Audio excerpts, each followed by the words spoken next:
Library of Congress at the Atlanta Historical Society, July the 26th, 2004, and we're interviewing Mr. Manuel Berkowitz, who's 82 years old, who has spent all of his adult life in the city of Atlanta in the jewelry business. I first met Mr. Berkowitz several years ago at his son's jewelry shop when he was there working and has an office, and noticed that he couldn't hear very well, and I asked him where he lost his hearing, and he said in the Pacific in World War II. And since that time he's been an authenticated historian documenting in great detail wherever he went. And we're very honored to have Manny here this afternoon. Can you hear me, Manny? I can hear you. You sound like your mom. I want to ask you a few questions that we just ask and let you kind of free associate, but I want to start the interview by asking you, where were you on Pearl Harbor Day, December the 7th, 1941? I was eating, we were having lunch at home when my dad turned the radio on and President Roosevelt made the announcement that the Japanese had bombed Pearl Harbor. And my cousin, who was in the armed forces stationed at Fort Benning, Georgia, looked me straight in the eye and said, don't get any ideas. And my remark was, they're not open on Sunday. So Monday I went down and got my papers to have my parents sign them to go into the Marine Corps. And they picked me up by station wagon, everybody standing on the front porch waving at me as I left. And that's the last time I saw my folks or any member of my family until I came back from overseas. Thanks so much. Where did you go after you got picked up? Well, I was going to go into the Paris Island. We went to Macon, Georgia for physical and indoctrination. Then from Macon, Georgia, by transportation through down towards Savannah and up to Yamasee. At Yamasee boarded the Green Marine Corps bus. Went through boot camp for 13 weeks, including the rifle range, and then assigned to New River, North Carolina. At New River, I was assigned to what was then called the anti-tank platoon, which later on became the name Weapons Company. And we were there a short while, and we boarded boxcars. The railroad was behind the base, boarded boxcars, and went to Norfolk, Virginia. We spent 2 days in Norfolk aboard the USS McCauley before the ship moved out. And we spent 31 days at sea. But when I first went aboard the ship, I asked any of the sailors if there was anybody there from Georgia. They said, yeah, we got a fellow in the radio shack that's from Georgia. And I went up the radio shack, and he looked at me, he says, Berkowitz, what are you doing here? He worked for Austin Supermarket. My dad had a shoe shop on the same block. See, and I said, I noticed they had twin 50s on the bow and on the fantail. I said, I wanted to know who manned twin 50s. They said, he says, let me get the chief gunner's mate. He can answer your question. So he called him, and he came up to the shack, and he says, we don't have anybody. Do y'all know how to operate them? I said, that's our cup of tea. And we manned the ship's gun for 31 days. In the course, when we passed through the Panama Canal Zone into the Pacific, the second or third day out, a submarine was sighted. It was a Jap submarine. Rzuski and myself opened up with the twin 50s, and we kept them from coming out of the conning tower. And we kept aiming for the end section of the conning tower. And we finally hit it, busted. It became a surface ship in there, but we kept them from darkness set in, and then we got away from them, kept them from throwing a torpedo into us. Were you scared? Were you scared at all? I don't really remember. I think I filled my trousers up, though. See, I don't really remember. And then we pulled into Pago Pago first, which is one of the world's largest natural harbors, called American Samoa. And we didn't leave ship. The ship just pulled in. We were there about an hour and then pulled on over to the island of Peleliu, the British Samoa. Now you could not pull into British Samoa. There's a coral reef around it. So we went aboard Higgins Boats and went into the island on Higgins Boats when the tide was in. Otherwise, when the tide went out, the reef was there and you couldn't get into the island in there. And from there, what we did was a protective course. And we'd have to stand at attention every morning when the kids would start singing "God Save the King." We would all have to stand at attention every morning. And then when we left,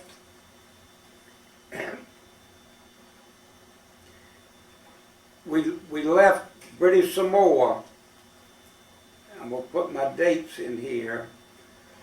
It was sailed August the 28th, 42. And there's a series of islands that we stopped at that were friendly islands. The ship just pulled in. It was I understand it was the diversitary type of move. If the enemy was watching, to fool them to where we were going. And then the 7th Regiment met, and we went in on September the 18th, we landed, where the 5th and the 1st Regiment landed on August the, excuse me, on August the 7th, see, in that. And the first day we landed, the platoon I was in got put on a working detail. We had to unload the ship. Did you land on September the 17th or August the 17th? No, we landed on September the 18th. September the 18th. 18th. The 1st Regiment and the 5th Regiment landed August the 7th. They landed before we did. We were the reserve regiment within the division. And the first night, I got to tell this before I finish that part of that. The first night, we'd finished the working party, we'd unloaded the ship all day long, and Rzuski and myself put our rifles against the coconut tree, lay down in the sand, use your helmet for a pillow, let it rest on your neck, see, and we dozed off. See? Just about 2 o'clock in the morning, the whole beach lit up. A Jap cruiser had pulled in. They knew that 250 feet out, the water got very deep. And they pulled in there, turned the spotlights on, and opened up with their 11-inch guns. And then that's our first taste of combat. Were you scared? And it was coming through those trees. They wasn't shooting at us. They were shooting at the Marine lines up forward, the 1st and the 5th. See? But when they went through those trees, it sounded like an echo. Well, Tony couldn't find his shoes, and I couldn't find my boots either. We couldn't find our rifles. We'd rolled over in the sand, and we couldn't find it. All of a sudden, daylight came around, and Lieutenant Powers came over, and that was our platoon leader. And he was snow white. Everybody said, he must have seen a ghost last night. In that, he said, got orders. We're moving up to the Matnacow. Everybody wanted to know where the Matnacow was. And we moved up, and that's the last time I saw the beach of Guadalcanal until we left the island. From there on, it was constant fighting, going from one place to another place to another place.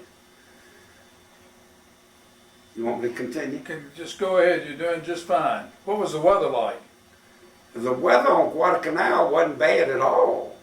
Mosquitoes by the groves. Everybody ended up with tropical malaria. And a couple of times, my temperature had got over 105 from tropical malaria. And you get so weak, and there's no such thing as eating anything, because if you try to drink water, it spit it up with tropical malaria. Was the fighting at Guadalcanal mainly infantry hand-to-hand combat with rifles, or was it quite a bit of artillery? hand-to-hand combat? Did you see The much major, we went quite a few skirmishes, quite a few, from one end to the other of that section of the airport. That's the primary area they want to keep. And then the Battle of the Ridge, what turned out to be the major battle. And we were attached to the 1st Battalion, 7th Regiment. At that time, Lieutenant Colonel Chesty Puller, his regiment. And the 2nd Platoon of Weapons 7 was attached to him in that. And to my left, in other words, we had the 37s, each squad had a 37 and a 50 caliber, air-cooled 50 and a 37 millimeter. I was in the 4th squad. On my left, about 20 feet, was where John Basilone and his unit was. In that, next to him was Spot Sharpton, and from Weapons Company, also with the 37 and the 50 caliber. And then you went to C Company, B Company, and then, excuse me, Vince Lamia and his squad was there. And then when you finished the curve, it was George McGilvery from Weapons Company and his squad in there. We had a command post behind us at that point by the kunite bushes. It's grass that grew 6 feet, 7 feet tall. Is this the Battle of Edson's Ridge that I hear about? Exactly. There were 2 battles of Edson Ridge. This is the first Battle of Edson's Ridge? This is the second battle of Edson Ridge, October the 24th and 25th. And the book I gave you will give you a lot more detail. I can only tell you, Dave, what my section did.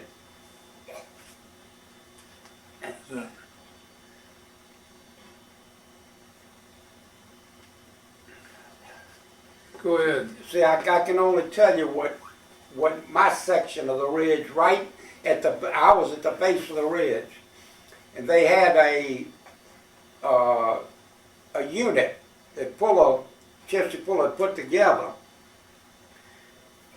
that was out there to monitor the Japs. Well, the Japs bypassed them, and these guys were trying to get back, and one of the guys got hit and fell over the barbed wire, onto the barbed wire in front of us. So Tony and I went out and got him. He died as we brought him in. Got him, and then I yelled up on the ridge that we were going out to get him. And and went out, pulled him off. All of a sudden I'm being sprayed with fire. And one of them cut the toenail off of my big toe on my left foot in there. And I turned around and the Polak said, he said, you cuss worse than a sailor. I yelled up there, I must have called them every name in the book. And the guy yells back down from the top of the ridge, well, you ain't shooting at you. See, in there. And that was our end of that battle. And then the puller was pulled out, and 3rd Battalion, 164th, the Army unit, by Lieutenant Colonel Hall, came in, and I had to run in with Colonel Hall, because we didn't tolerate you putting your hands on the 37. Everybody was superstitious. And 37 millimeter, if nobody's familiar with it, we primarily fired canister for that purpose. Anti-personnel. They'd take 2 hands to load the canister. If not, the canister section would fall off if you didn't hold it on. When you loaded it, when you put it in, it threw 130 to 140 pellets of steel, about diameter, I would say, would be about a little over 1/4 of an inch, a 1/4 of an inch in diameter, each pellet of steel. And then they're packed in rosin, so they hit you hot. And you could tell when a pellet hit a man, it went right through his clothes and hit his skin, and you'd hear a Jap yell, scream. See, he may not have been hurt bad, but he sure screamed. Were you scared that night, October? Were you scared the night of October the 24th? Actually, you didn't have time to be scared. You didn't have. It's one thing the Marine Corps taught you. If you are ever scared, you never show it. You never show it. Now, some people couldn't handle it. We had a fellow, Tommy Collins, in the squad, who was 14 years old on Guadalcanal, that he couldn't handle that. He couldn't handle that, but one of the shells jammed. One of the armored Pearson we were firing jammed in the breech. It was Tommy Collins that grabbed the lanyard, put it, and with his Jap machine guns firing, ran out in front of the gun and drove that casing out. So that changed Tommy's personality altogether. He couldn't believe with all that stuff flying around him, they didn't hit him. What was the casualty rate for the Japanese and the Americans that night? Well, I can tell you for weapons company, I can tell you how many. We were good enough, to give you an example, on Guadalcanal, I'm going to pull this page out. Yeah.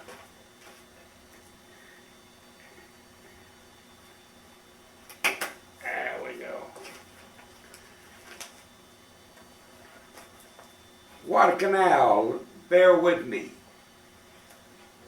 Mosier was killed. Major Mahoney was killed.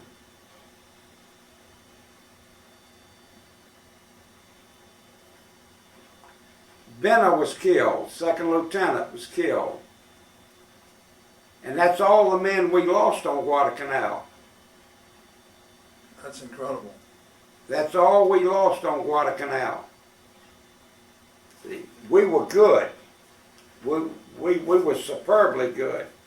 Manny, did you have time to be sad when somebody died, or did you have to move on? All you did was run by him and touch him right here, see if there was any pulse beat, and keep going. And keep going. The corpsman came up and checked him after that. You showed me a picture several years ago of a Japanese prisoner being interrogated on Guadalcanal. I think you had brought him in on a patrol or something. Yeah, that was a patrol I'd gone out. What was that story? I was supposed to bring back an officer. I was supposed to bring back an officer, and I brought back an officer. How'd you capture him? Very easy. He was laying down to sleep. And we waited. Sizemore was with me, George Sizemore. He's dead now. Passed away a couple of years ago. Were with me because George could speak and understand Japanese. Born in Hawaii. In there. And I just dropped a banana wire over the Jap's head and gave him, pulled it to him. I gave him a choice. And he spoke, he just said, just take it very easy, Marine, please. He spoke English. Very affluent English. Almost like a British type. Was he just had dysentery, or what made him fall asleep to where he could be captured? Well, no, he was in charge. We had to wait. See, in other words, we were looking, but I didn't know one rank from the other of the Japanese. But everybody was coming to that tent, like a lean-to. Everybody was coming to us, so it had to be the boss. It had to be the boss. So when it got like 2 or 3 o'clock in the morning, that's when I moved in on him. Nobody was coming there anymore. He was sleeping on the ground. How many Americans were with you that night when you captured him? Myself and George Sizemore, two of them. Just the two of you? Two of them. So you went into his hut? You went into his hut? Well, it was like a lean-to. Lean-to? I went into his lean-to and I popped a wire around it. We had a wire with a 2 pieces of hand grips, like we cut them out of wood and put it around his neck and pulled it good and tight. And told him I'll pull his head right off. And he says, just take it easy, Marine. Just take it easy. I said, if you don't come with me, we're going to massacre you. And the first thing, see, when he didn't have his shirt off, but Sizemore took his knife, cut the buttons off his shirt, and he had his flag around him. So his family history, and pulled that flag off. And I just put the knife right in here. Let's go. And I had the thing by the neck. He just went with me. And I got the feeling that he wanted to be captured. How long did it take you to get back to your lines? It must have taken maybe 40 minutes, 50 minutes, maybe an hour, something like that. I can't honestly say that, because time don't mean nothing at night in the jungle. How did you get by the Japanese sentries? Didn't worry about it. Just move, and in other words, we crawled through the grass. And keep in mind, this is jungle like you never saw before. This is jungle. People think they got a lot of bushes. That ain't nothing. Most of what I've seen is nothing. But the grass, the mosquitoes, enough. And like, well, it's another story, but in there. But like I said, the guys in weapons company knew what they were doing. What's your most vivid memory of Guadalcanal? When I left, When did you leave? we left 6 months after we got there. See, in there, it'll be here. About March or April? Let me see what it said. Oh, this is all Japanese naval bombardment.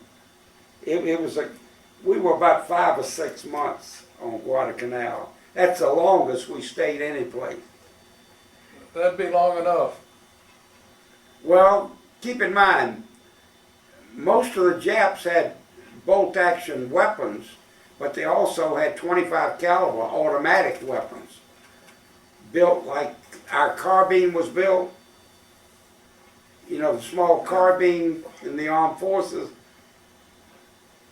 And all their officers had that carbine, that type of weapon that fired, and they had clip after clip that just snapped it in there. See, it was like a strip they call it a clip, like a strip. You snap the bullets into, like the metal was cut like that at an angle.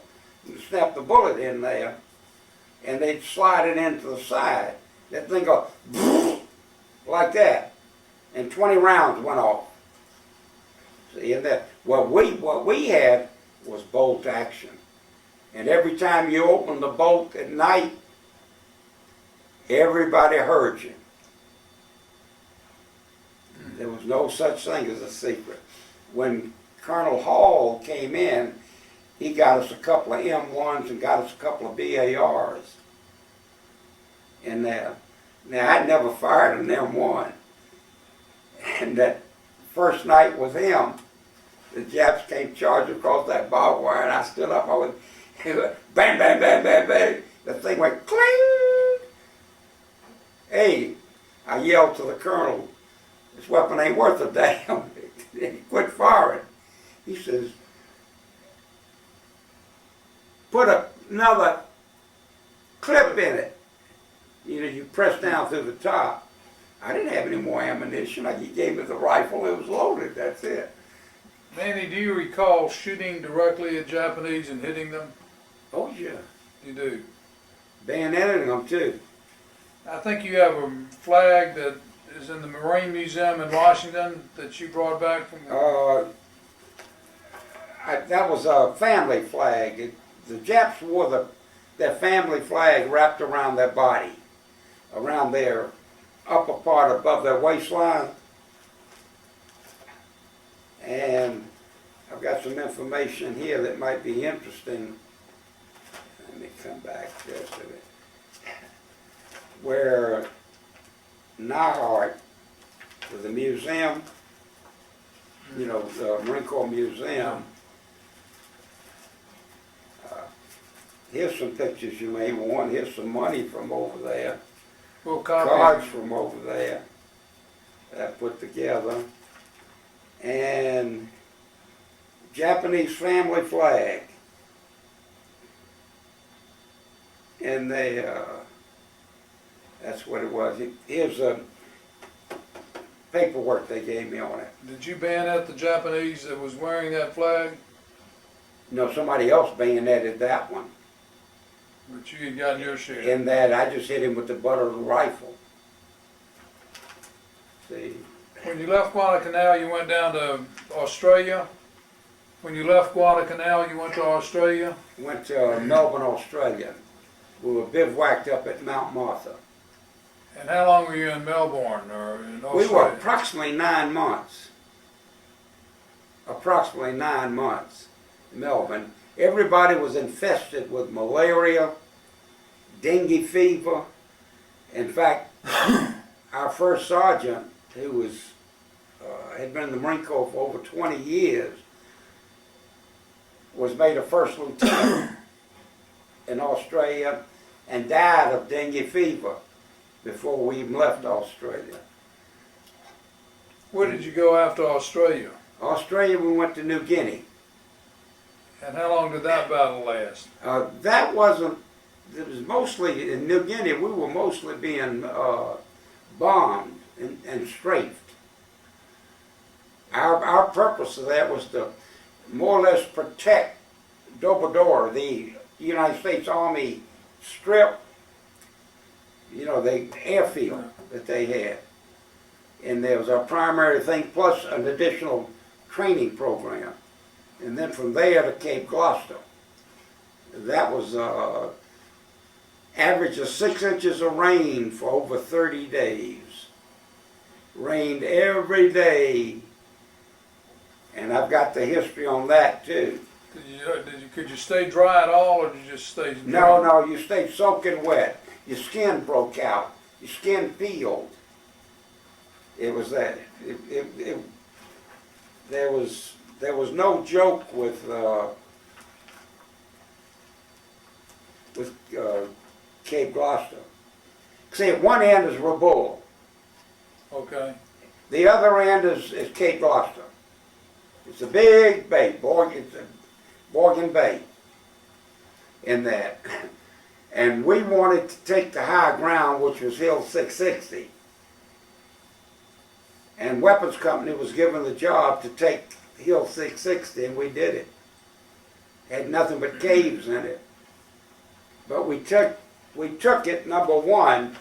Number two, I said we were good. Just to give you an idea, at Cape Gloucester, let me go up here. Cape Gloucester, Sergeant Forster got killed. PFC Alloway got killed. 2 men is all we lost at Cape Gloucester. How long did that battle last? That was about 30 days. 30 days? I can give you specifics That's all right, just a general rough idea. in there to read. Let me just see something just for 1 second. Cape Gloucester, participated in defense of the airport.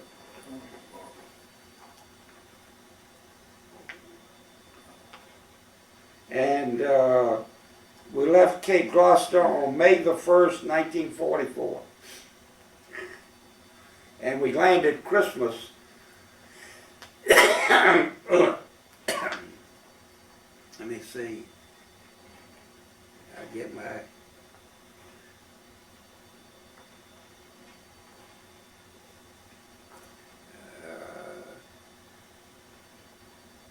occupation. Some of this stuff they got all mixed up.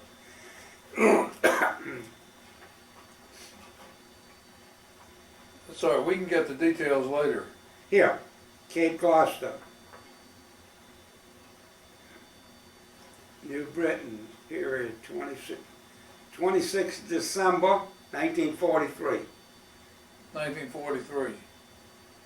When were you at Peleliu? When was that battle? Peleliu was September of 44. What was that like? Peleliu was hell on wheels. This will answer a lot of questions. Peleliu, Thorne killed, Schwarzer killed, Rambo killed, Potts killed, Pittman killed, Pierce killed, Miller killed, Luna killed, Lyon killed, Longacre killed, Jordan killed, the Corman, Horn killed, Harris killed, G killed, and a nice young lieutenant we got in, he got killed, Bianchi. And our total, besides men killed with the WIAs, wounded in action, we lost 65% of the company. During the whole campaign or at Peleliu? At Peleliu. At Peleliu alone, you Peleliu. lost 65% of your company? Peleliu was 2.5 by 5 miles, that island. And the Japs had it for 26 years and it was fortified like I'd never seen anything like that. And my job, at that time I was a sergeant and I had half of a platoon. I was in charge of half a platoon. And we went into land under artillery fire, landing craft, and the Army brought us in. And when they opened up with artillery. We had to go over the side, and we had to wade in the water. I had one man hit in the water, and Brownie Rice picked him up and brought him in. He had a piece of shrapnel about that long through his leg, and you see it on both sides in that. But once you got on Peleliu, there was no cover for us. And the first job I had was to knock out a blockhouse. And there was a peninsula like this, a V-fork, and the island next to that was Bianchi. And you could walk when the tide went out. The Japs could send reinforcements to Peleliu. They just walk across there. And my job, I took out the blockhouse. And when you say, you say, well, how'd you take it out? It's 8 feet of concrete. Would you believe it? 8 feet of concrete with steel cables in it. No way of a cruiser had hit the backside of it and did not penetrate. It busted the concrete right to the wire, but did not penetrate. But what I did, I was pretty good with demolition. Took a couple of half-pound squares of TNT, got to the steel door. 2 of us crawled to the steel door, wired the door, and when it blew, instead of the door being like this, it jammed. Now they can't come out. Then it took phosphorus grenades where the air vents were, dropped phosphorus grenades through into the vents, because see, they had protection. Drop a hand grenade, it just blow out at you. Drop phosphorus, it seeps, like smoke, seep. So I heard later on there were 38 men in that big blockhouse, but none of them ever lived. They all died. How many people were with you when you went after the blockhouse? 2 squads. I'd say about 24 men. How long roughly were you on Peleliu? Peleliu about a month. About a month? Month. How many more islands did you liberate? That was it. That was it for me. When we went back to the Russell Islands, it was one boy from Atlanta, was one of the replacements that came up, Buddy Stokes from Atlanta. And as we're coming in on the island where we had left from, coming back up, Buddy Stokes yells to me, he says, "Burke, Burke," and I looked over, I said, "What the hell are you doing here?" He said, "I went by your dad's shop, blah, blah, blah, blah, and I joined the Marine Corps." See, in there. He says, "I want to be in your outfit." I just said, "Buddy, I got enough problems. I don't need to have to look after you." He says, "You don't have to look after me." I said, "Is that right? What I tell your mama when you get killed?" See? Anyway, I just told the skipper, I told Joe Buckley, that I don't want him in my squad. I don't want him in my section. I don't even want him attached to me. And Joe Buckley was the kind of guy, if he had you made an NCO with that responsibility, if you said no, that was it. Joe Buckley joined the Marine Corps in 1913.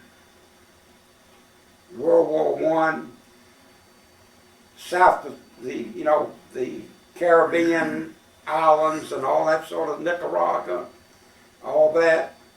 And there's a picture of him in here that I brought too. Manny, you told me a story earlier about being in the hospital in Australia and the Australians coming down to pick a fight with you guys. What happened that night while you were in the hospital? Nothing happened when I threw the knife. Tell us about throwing the knife. I just had the K-bar, and when they were lining up, making a... What was a K-bar? That was a knife. The knife was about that long, about a foot long. And how many American GIs were in the ward you were in? Well, there were just 8 of us, 8 Americans in the hospital, about 100 and some odd of them. See, and that when I threw the knife and it sunk in that wood, right by one of the guys, and he reached over to get it, and you're going to pull it out, it wouldn't come out. It went in about an inch or so, and it looked like a vacuum. And what you had to do was wiggle it up and down to get it out. And they decided that the Marines were crazy. Why were the Australians coming back to take on the American GIs? Well, the whole story was we were dating their women. The Marines were dating their women. See, and they didn't like that. By the same token, we were getting paid good. When I say, in other words, you accumulated so much money. Keep in mind, when I joined the Marine Corps, we were getting $21 a month. Now, by the time we got to Samoa, they raised the pay to $50 a month for a private in there. Now, you go into combat for 6 months, that's $300 as a private. That's $300 you've accumulated. Now, you could, in Australia, like in the old days in Atlanta, you could buy Coca-Cola for a nickel. See, you had $300. You could buy a beer for a dime. See, the only problem we had is there were so many guys that were under 21. See, and you'd have to go buy a beer for them, and you'd get in trouble, and they'd get in trouble in there. Of your combat memories in the South Pacific, what stands out in your mind the most? Peleliu. Peleliu. And what stands out? The carnage or the difficulty? No, I wasn't going to mention this job, but we received an assignment. Paul Plowler was a platoon sergeant, and he was supposed to find a sergeant to go with him. And when the sergeants found out what they were going to do, everybody claimed they had dysentery and this, that, and the other. And the job they were going to do was, the cliffs were like this, vision. And we were going to come in like this. Draw that again. Our purpose is to draw the enemy fire. Now, keeping in mind, there was no place for us to take cover. No place to take cover. When they fired, if they had any accuracy at all, they're going to hit you. And an example of that is what I read off to you a minute ago in there. Like Philip Pounders. I had to run over to his half-track. They hit him with an explosive, blew his arm off with an explosive bullet, HE bullet. But I'm saying, Peleliu was something, PJ said, I need a sergeant. I said, okay, you got the sergeant. And I turned my unit over to Brownie Rice. He was my corporal, one of my corporals. The other Corporal McCain got it through the face. He didn't die, but our wounded was just unbelievable. And when we went in there was no end. In other words, simple enough. The best way I can put it is put that bottle right here and I'll knock it over. That's how simple it was. And they were shooting out of caves. And they were firing artillery out of caves in there. And all we were doing was taking it so that the 5th and the 1st regiments could get to the top of the ridge. You know, to get the high ground in that. And then all of a sudden we got the word, come on out, we got the high ground. And we came out, and I was the last man to come out. And my company commander was standing next to Colonel Hannigan. And he yelled to me, Burke! And I started over toward him, and a bullet hit Hannigan right in the face. Killed him. He was a colonel. There. And Buckley says, where's the men? I said, the dead and the wounded are in the half-tracks. They were in front of me. Went out. See? And he went over to the commanding general, came over with the idea of thanking him for having his people go in to draw the fire. And Buckley looked him right in the eye and said, you ever use my people like that again, I'll blow your goddamn brains out. We were just guinea pigs. We were used for a purpose. And that's what stands out in my mind. Manny, this may be hard to answer, but was there a humorous incident that you remember from your experience in the Pacific that stands out in your mind? Yeah. Let me. Something funny. Yeah. Yeah, at Cape Gloucester, we were moving toward Hill 660. Now you got a visual of this Borgen Bay. This is water here, and we're moving up along the water. And we dug in for the night. You know, we dug in facing the bay, water, and the bay right up here would have curved and started. It was big enough for big ships to come in there. In there, we dig in for the night, and all of a sudden you hear the phone, and a voice comes on. Sizemore says, "Burke, somebody wants you." I'm a corporal, see, I'm in charge of the squad. And I pick up the phone, the fella says, "This is Captain somebody." And I said, "Oh, go fuck yourself." like that, because you never gave your rank. See, we all knew each other. See, you never gave your rank. See, and I just hung up on him. The phone was in a leather pouch, and I just hung it back up.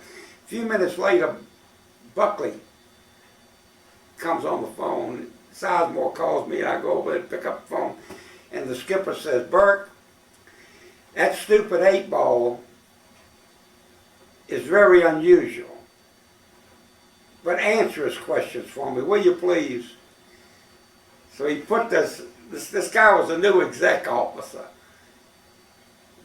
But he liked to impress everybody with what his rank was. So he gets on the phone with me, he says, "Burke, what's your rank?" I said, "You want me to hang up on you?" He says, No, please don't. He said, "It's so quiet out there." He says, "You really think there's any Japs out there?" I said, "I don't know, mister, but I can find out." He said, "I'd appreciate it if you would." I said, "You got it." And I said, "George, give me a cigarette." Stuck a cigarette, and he visualized pitch black. Struck a match, a Jap artillery start coming in, like you would, the mortars start coming in. See? And here's the funny part. Alberta, North Carolina, one of the guys says, hey Burke, they're shooting holes through my pants." He's on the phone, on one of the phones too. I said, "You're supposed to be undercover." He said, "I am. I washed them last night and hung them up in a tree to dry." And all of a sudden, one of the other fellows I'm trying to think of.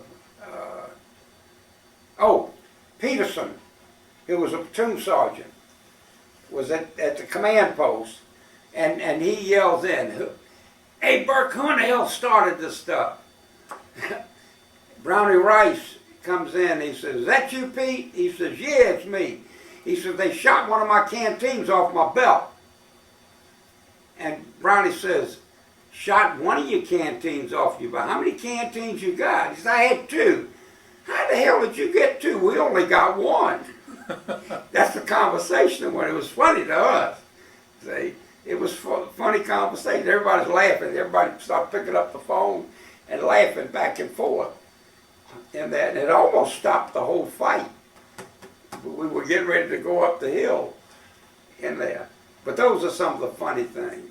Man, you had a girlfriend waiting for you when you came home, I understand. Yeah. And I got a picture of her here. Of his mama. That was taken the second day I got back from overseas. Hold it up against your chest, where I can get it. That's your second day back from being overseas? From overseas. Second day after when I got back to Atlanta. And they have a son who's in the room with us, Harvey Berkowitz. He's probably heard these stories before, for the most part. I guess Feel with this? And Manny Berkowitz is very special because he had another son whom we lost just 10 days ago. He's been kind enough to I come want up to here. leave this with you. Oh, sure. Now, Manny, I want you to take a few minutes to tell us what kind of lessons you think you learned in World War II that you'd like to leave to our generations and the generations after us.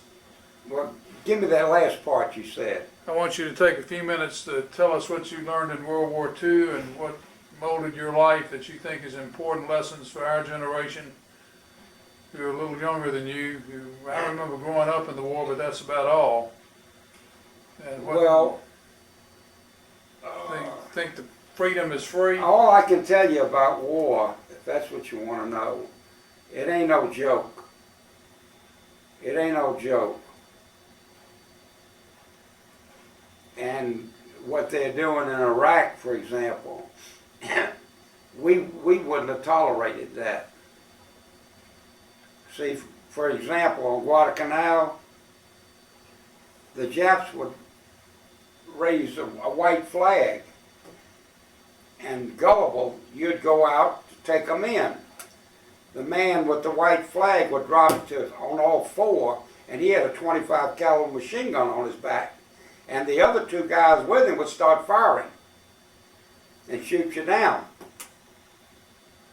So after that, we cut heads off. In other words, we all of us, we'd been in Samoa, weapons company, we'd been in Samoa. We had these 30-inch, 36-inch machetes. And after that, we didn't use a bayonet after that happened. When they start charging, and you had to use where you would normally come with a bayonet, that knife was a lot longer than that bayonet. And it would cut a head off like, pop, like that. Was that easier than And shooting? the Japs said, the reason the Japs pulled away from Guadalcanal is that the Marines were barbarians. And you may want to cut that down for the next thing I'm going to tell you. Go ahead. Go ahead. It's pertaining to Eleanor Roosevelt. Go ahead. An incident. I was in the 4th General Hospital in Australia also at one point. And Eleanor Roosevelt came to visit the hospital.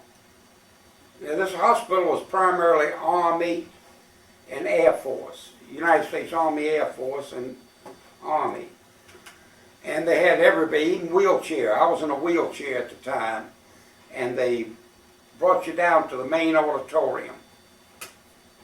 And she was talking about, as if she was talking to Army. She said, I'm sure glad I came to this Army hospital. He said, because at least you're human beings, you're not like the Marines. They're barbarians. He says, I talked to some of the Japanese Americans, and some of their ancestors had told them on the telephone that their son's head was cut off by their Marines. And we became barbarians. But the point I'm getting at is we won. And how you win in a war don't make a lot of difference. How you win don't make a lot of difference. If you don't want to die, you're going to act and become crazy. You just got to have sense enough to control yourself when you come back to civilization. One of your fellow Marines told me that it took about 10 days to get to where you had to become I'm sorry, I don't. One of your co-Marines who was at Guadalcanal with you once told me that it took about 10 days to realize that you had to do anything you had to do to survive over there. Well, the survival was still the Sizemore was good at stealing these great big bags of rice. The Japs said we'd crawl in and there'd be they never had a sentry guarding anything, and we'd each get a bag of rice, great big, like a big sandbag of rice, take it on, hook it on your back, and take the clamps so you got them, and start crawling. It's riding on your back. Every once in a while you got to reach around and get it straight. And come in, and you use your canteen cup. So you put water over canned heat in the canteen cup. George showed you how to take that tablespoon you had with your canteen, with your mess gear, and put 2 scoops of that in the boiling water, and you had rice to eat. Because we didn't have anybody serving us chow on Guadalcanal. Harvey, do you have any questions that you want to ask your daddy, or anything that he has left out? No, not really. I'm trying to think here. I've heard a lot of the different stories over time, and a few of the things today I probably haven't even heard. But now I really can't think of anything specific that I would like to ask him right now. No. Well, I want to express my appreciation to Mr. Berkowitz for sharing his stories and the history with us, and I can't resist telling you how proud I am to know you, and how glad I am. I realized that you couldn't hear very well a few years ago when I asked you what happened to your hearing, and you told me. And again, on behalf of our generation and the ones after us, we give you special thanks today. I only heard about half of what you said. I said thank you. Oh. Thank you for everything you and your generation did for us. There were a lot of peculiar things. Can I tell you one more? Go ahead. We were in Samoa. We made friends in Samoa, the Samoan people. And most of them spoke very fluent English, but we picked up their language and some incidences that we saw. When they heard the scuttlebutt, they knew before we did that we were going to be leaving in a few days from Samoa, not knowing, we didn't know where we were going. I say we, maybe my commanding officer knew, but I didn't know. They have a dance for us. See, and all the women there went barefooted. They all walk around barefooted, and their feet are like that. And then keep in mind, we had boondockers on. You know, it's like a split leather high top shoe in there. And you'd be dancing with one, and she'd step on your shoe, and she said, "Scusi, please." She'd step on your shoe, "Scusi, please." And there was one, Alex, I never will forget, spoke a beautiful English. He was right across from the Ififi school, from the children's school.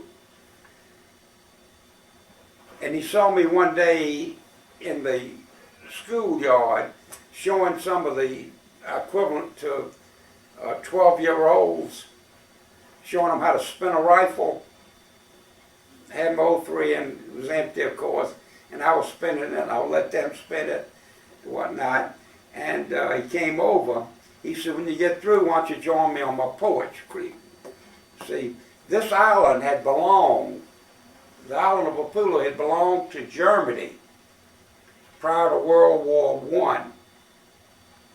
And they built the roads, paved roads everywhere, all the way to the Mullafanua plantation. Paved roads, and no cracks in the roads. There were no cracks in it from built before World War I in that. And I walked over, Jim, he introduced himself, and I walked over to his house and sat on his porch in a swing. And then Sizemore comes over, and he says, "Fellas, would you like us? I've got some good old scotch." I said, "Sizemore, if we take a drink of scotch, we're going to get court-martialed when we get back across the street." Sizemore says, let's take a drink of scotch." And we had a scotch with him, and that used to be about every third or fourth day he'd be on the porch motioning. And so I took Paul Plowler with me one time, and another fellow another time over there. But they're very friendly people. I mean, good people, real good people. in that. And none of our people messed around with their women. In other words, we'd be sent a squad of men out to a tribe. See, they had tribes, but they were had different tribes, but they weren't. They talked their language. Like if they said hello to you, it'd be talofa. Would be the word hello, talofa. And if they were a friend, they'd say talofa Taney. I ain't forgotten that yet. And there. And wanted to get permission to go to the Peleliu plantation because that was something else. It was from one side of the island to the other, on the back end of the island. And Alex says, I'll take care of it. He made a phone call, got permission to go. Get all the pineapple we wanted. Just take as many, everybody took 2 or 3 pineapples. There. That's great. And they had a different world. That was the friendliest bunch of people I'd ever met. Friendlier than the Australians. Well, you were taking their women. Hmm? You were taking their women No, not in that was one thing that was forbidden. in Australia. No, in Australia was another story. But in Samoa, we did not mess around with their women. Now, there was a couple of chiefs that came down, and they'd pick out a Marine. Said, I have a daughter. I want you to talk to my daughter. And that, and a little chicken I'm talking about, and this fellow that's going to meet me in Atlanta, and we're going to the reunion, which is August the 10th, up in Washington, D.C. And Chicken keeps bringing it up to me. I call him Chicken, because he was 15 years old on Guadalcanal. See, and he says, you remember Samoa? He says, if it wasn't for you,